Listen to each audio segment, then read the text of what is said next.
নমস্কার, গল্প চিরন্তন চ্যানেলে আমি মৌসুমী আপনাদের সবাইকে স্বাগত জানাই। গল্প পাঠ ভালো লাগলে শেষে একটা লাইক দিয়ে যেতে ভুলবেন না। এখনও যারা আমার চ্যানেলটা সাবস্ক্রাইব করেননি তাদের সকলের কাছে আমার অনুরোধ, প্লিজ আমার চ্যানেলটা সাবস্ক্রাইব করে নেবেন। পাশে যে বেল নোটিফিকেশনটা আছে সেটা অবশ্যই প্রেস করে দেবেন। আজকে শোনাব সাহিত্যিক বঙ্কিমচন্দ্র চট্টোপাধ্যায়ের ঢেঁকি। আমি ভাবি কি, যদি পৃথিবীতে ঢেঁকি না থাকে তো তবে খাইতাম কি? পাখির মতো দাঁড়ে বসিয়া ধান খাইতাম, না লাঙ্গুল কর্ণদুল্যমানা গজেন্দ্রগ্রামিনী গাভীর মতো মরাইয়ে মুখ দিতাম? নিশ্চয় তাহা আমি পারিতাম না। নবযুবা কৃষ্ণকায় বস্ত্রশূন্য কৃষাণ আসিয়া আমার পঞ্জরে যষ্টিপাত করিত, আর আমি ফোঁস করিয়া নিঃশ্বাস ফেলিয়া শৃঙ্গ লাঙ্গুল লইয়া পালাইতাম। আর্য সভ্যতার অনন্ত মহিমায় সে ভয় নাই। ঢেঁকি আছে, ধান চাল হয়। আমি এই পরোপকার নিরত ঢেঁকিকে আর্য সভ্যতার এক বিশেষ মাল মনে করি। আর্য সাহিত্য, আর্য দর্শন আমার মনে ইহার কাছে লাগে না। রামায়ণ, কুমার সম্ভব, পাণিনি, পতঞ্জলি কেহ ধানকে চাল করিতে পারে না। ঢেঁকি আর্য সভ্যতার মুখোজ্জ্বলকারী পুত্র, শ্রাদ্ধাধিকারী, নিত্য পিণ্ডদান করিতেছে। শুধু কি ঢেঁকি সালে? সমাজে, সাহিত্যে, ধর্ম সংস্কারে, রাজ্যসভায় কোথায় না ঢেঁকি আর্য সভ্যতার মুখোজ্জ্বলকারী পুত্র, শ্রাদ্ধাধিকারী, নিত্য পিণ্ডদান করিতেছে। দুঃখের মধ্যে ইহাতেও আর্য সভ্যতা মুক্তিলাভ করিল না, আজিও ভূত হইয়া রহিয়াছে। ভরসা আছে, কোন ঢেঁকি অচিরাৎ তাহার গয়া করিবে। ঢেঁকির এই অপরিমেয় মাহাত্ম্যের কারণানুসন্ধানে আমি বড় সমুৎসুক হইলাম। এ ঊনবিংশ শতাব্দী বৈজ্ঞানিক সময়, অবশ্য কারণ অনুসন্ধান করিতে হয়। কোথা হইতে ঢেঁকির এই কার্যদক্ষতা, এই পরোপকারে মতি, এই পাবলিক স্পিরিট? না বস্তু না বস্তুসিদ্ধি, বিনা কারণে কি ইহা জন্মে? অনুসন্ধানার্থ আমি ঢেঁকিশালে গেলাম। দেখিলাম ঢেঁকি খানায় পড়িতেছে। বিন্দুমাত্র মদ্যপান করে নাই, তথাপি পুনঃ পুনঃ খানায় পড়িতেছে, উঠিতেছে, বিরতি নাই। ভাবিলাম, মুহুর্মুহু খানায় পড়াই কি এত মাহাত্ম্যের কারণ? ঢেঁকি খানায় পড়ে বলিয়াই কি এত পরোপকারে মতি, এতটা পাবলিক স্পিরিট? ভাবিলাম, না, তাহা কখনোই হইতে পারে না। কেননা আমার রামচন্দ্র ভায়াও 2 বেলা খানায় পড়িয়া থাকেন, কিন্তু কই, তাহার তো পাবলিক স্পিরিট নাই। সৌন্দিকালয়ের বাহিরে তো তাহার পরোপকার কিছু দেখি না। আরও মনের কথা লুকাইলে কি হইবে? আমি শ্রী কমলাকান্ত চক্রবর্তী স্বয়ং একদিন খানায় পড়িয়াছিলাম। দ্রাক্ষারসের বিকার বিশেষের সেবনে আমার সেই গর্তলোক প্রাপ্তি ঘটে নাই, কারণান্তরে। প্রসন্ন গোয়ালিনী, গোপাঙ্গনাকুল, কলঙ্কিনী একদিন তাহার মঙ্গলা গাইকে ছাড়িয়া দিয়াছিল। ছাড়িবা মাত্র মঙ্গলা ঊর্ধ্বে পুচ্ছ প্রণত শৃঙ্গে ধাবমানা। কি ভাবিয়া মঙ্গলা ছুটিল তা বলিতে পারি না। স্ত্রী জাতি ও গোজাতির মনের কথা কি প্রকার বলিব? কিন্তু আমি ভাবিলাম, আমি তাহার উভয় শৃঙ্গের একমাত্র লক্ষ্য। তখন আমি কোটিদেশ দৃঢ়তর বদ্ধ করিয়া সদর্পে বদ্ধপরিকর হইয়া ঊর্ধ্বশ্বাসে পলায়মান। পশ্চাতে সেই ভীষণা ঘটোদ্নী রাক্ষসী। আমিও যত দৌড়াই সেও তত দৌড়ায়। কাজেই দৌড়ের চোটে হোঁচট খাইয়া গড়াইতে গড়াইতে গড়াইতে চন্দ্র সূর্য গ্রহ নক্ষত্রের ন্যায় গড়াইতে গড়াইতে গড়াইতে বিবলোক প্রাপ্তি। আলু থালু কেশ পাশ, মুখে না বহিছে শ্বাস। হায়, তখন কি আমার হৃদয় আকাশের মধ্যে পাবলিক স্পিরিট রূপ পূর্ণচন্দ্রের উদয় হইয়াছিল?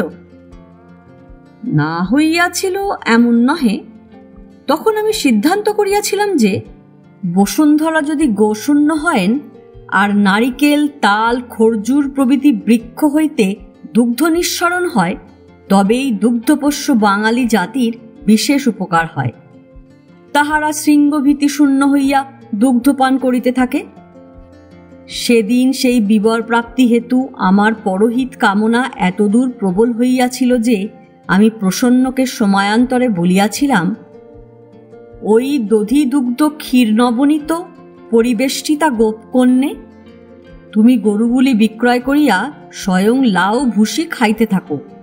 তুমি স্বয়ং ঘটোদ্নী হইয়া বহুতর দুগ্ধপোষ্য প্রতিপালন করিতে পারিবে, কাহাকেও ঘুতাইও না।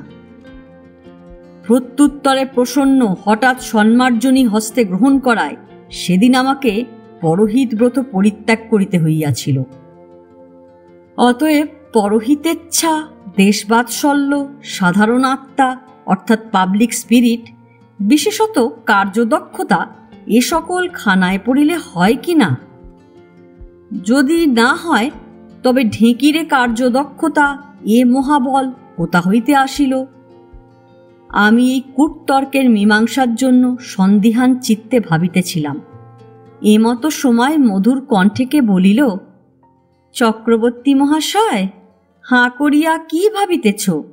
ঢেঁকি কখনো দেখো নাই? চাহিয়া দেখিলাম তরঙ্গিনী মাতঙ্গিনী দুই ভগিনী ঢেঁকিতে পাড় দিতেছে। সেদিকে এতক্ষণ চাহিয়া দেখি না। হাতি দেখিতে গিয়া অন্ধ কেবল দেখিয়াছিল, আমিও ঢেঁকি দেখিতে গিয়া কেবল ঢেঁকির সুর দেখিতেছিলাম। পিছনে যে দুইজনের দুইখানি রাঙা পা ঢেঁকির পিঠে পড়িতেছে তাহা দেখিয়াও দেখি না।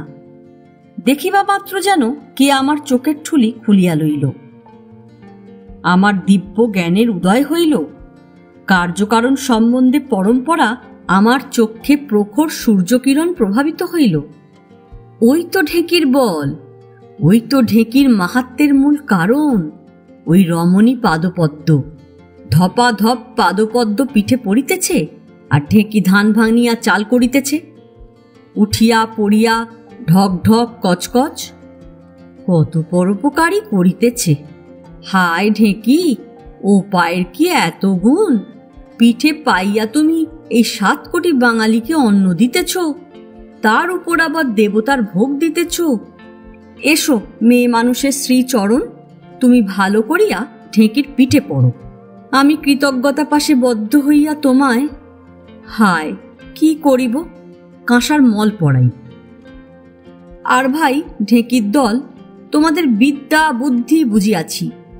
যখনই পিঠে রমণী পাদপদ্ম ওরপে মেয়ে লাথি পড়ে তখনও তোমরা ধান ভানো, নহিলে কেবল কাঠ দারু নয়, গর্তে সুর লুকাইয়া লেজ উঁচু করিয়া ঢেঁকিশালে পড়িয়া থাকো। বিদ্যার মধ্যে খানায় পড়া, আনন্দের মধ্যে ধান্য, পুরস্কারের মধ্যে সেই রাঙা পা।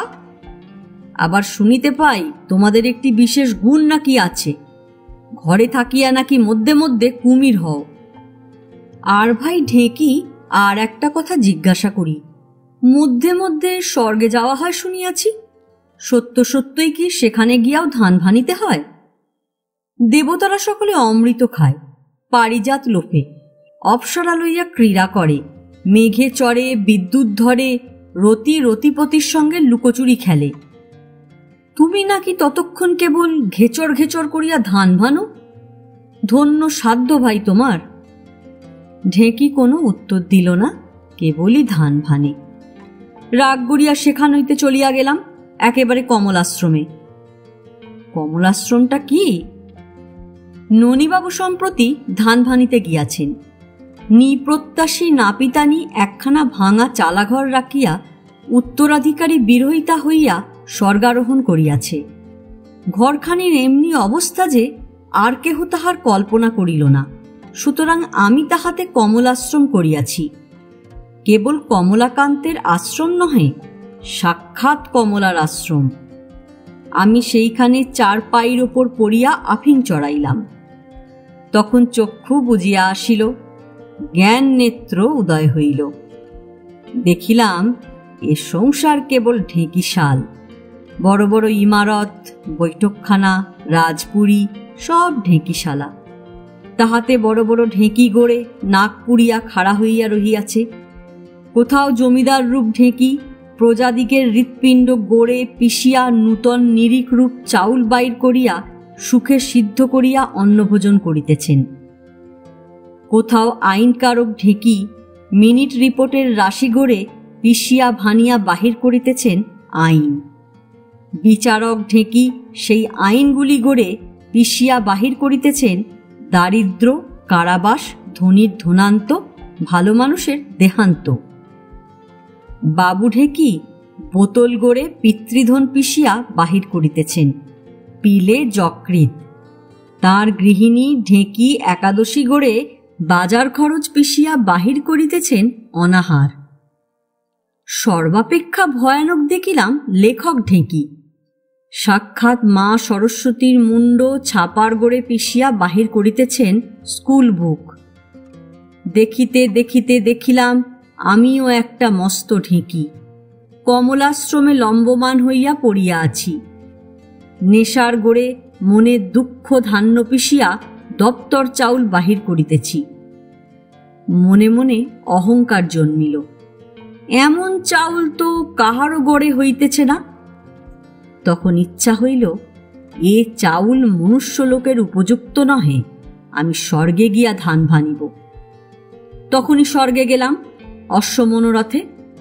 স্বর্গে গিয়া দেবরাজকে প্রণাম করিয়া বলিলাম, হে দেবেন্দ্র, আমি শ্রী কমলাকান্ত ঢেকি স্বর্গে ধান ভানিব।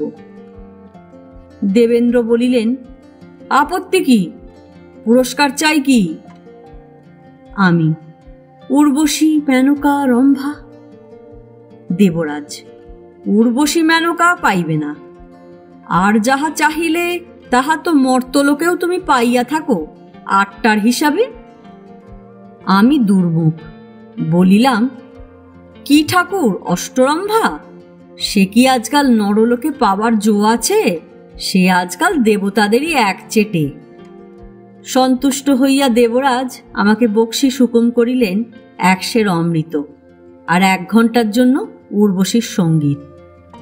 চৈতন্য হইয়া দেখিলাম পাশে ঘটিতে 1 সের দুগ্ধ, আর প্রসন্ন দাঁড়াইয়া চিৎকার করিতেছে, নেশাখোর, বিটলে, নেটামি, ইত্যাদি ইত্যাদি।